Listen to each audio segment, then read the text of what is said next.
Maintenant que vous avez une meilleure idée des utilités, des beautés de la poésie, allons voir comment la poésie s'est installée dans le monde littéraire, et ce, peu importe la langue. Alors, il y a la poésie à forme fixe et la poésie à forme libre.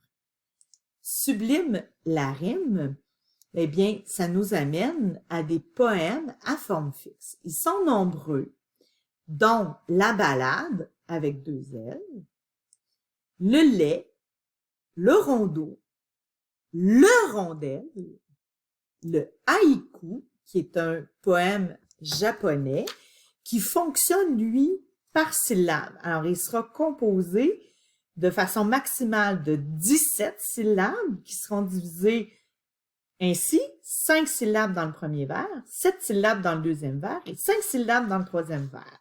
Et ça doit être, le haïku doit parler de saison par une image. Vous voyez, quand on dit forme fixe, c'est assez fixe. Puis, l'acrostiche, que vous avez peut-être pratiqué, par exemple, pour la fête des mères au primaire, et le sonnet sur lequel nous nous pencherons davantage aujourd'hui. Dans la forme libre, ben, vous connaissez assurément la chanson. La chanson qui est une forme libre, qui va aller chercher des traits des formes fixes que nous allons découvrir, mais qui est très popularisée, qu'on entend dans toutes les langues. Au départ, petite notion d'histoire, ben, on avait des troubadours ou des trouvères qui, eux, allaient de village en village raconter des faits d'armes. Un tel a tué telle personne, alors, des chicanes, mais c'était aussi pour raconter des histoires d'amour, et vous entendrez peut-être un jour parler de Tristan et Iseult. Pour ce qui est de la forme fixe, ben, il faut savoir que la forme fixe répond à certaines contraintes. Sinon, on ne parlerait évidemment pas de forme fixe. Donc, dans la forme fixe, qu'est-ce qu'on va retrouver? On va retrouver, par exemple, un nombre de vers. Un vers étant une ligne. C'est pas une phrase au sens de la phrase graphique ou de la phrase syntaxique. C'est une ligne. Et là, vous pouvez choisir de changer de ligne, changer de vers à volonté. Mais selon que l'on est dans une ballade, un rondeau, un rondel, un sonnet, il y a un nombre de vers à respecter. Il y a des types de vers aussi, dont le plus populaire est l'alexandrin. Hein? On va retrouver le prénom Alexandre dans alexandrin parce que ça venait d'un roi. C'était la forme suprême du vers, la réussite. C'est 12 syllabes dans un alexandrin.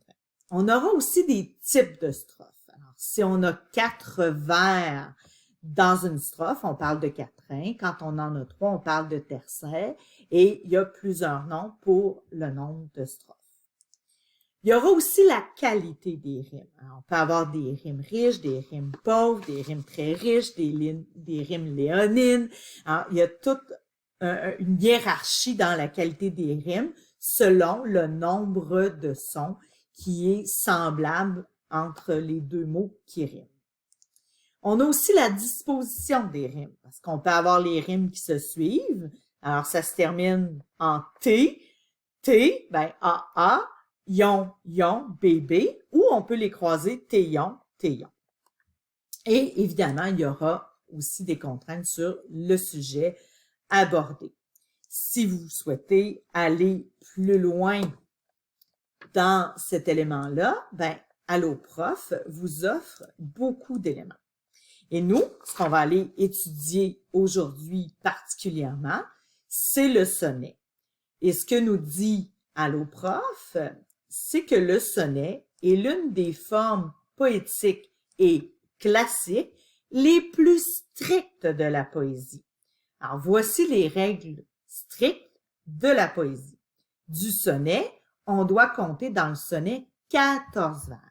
Ces 14 vers-là doivent être répartis en 2 quatrains, d'accord, formés d'alexandrins et suivis de 2 tercets.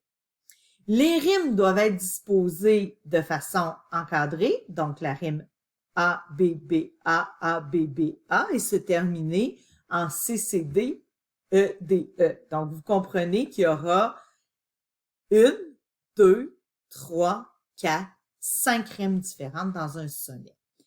Je ne vous en ai pas parlé, mais on doit aussi faire une alternance entre les rimes féminines, masculines. Elles doivent être riches et bon, je passe des détails dont je vous ai pas parlé pour vous parler que chacune des strophes doit être cohérente, avoir une unité, un peu comme dans vos paragraphes d'un texte dit en prose.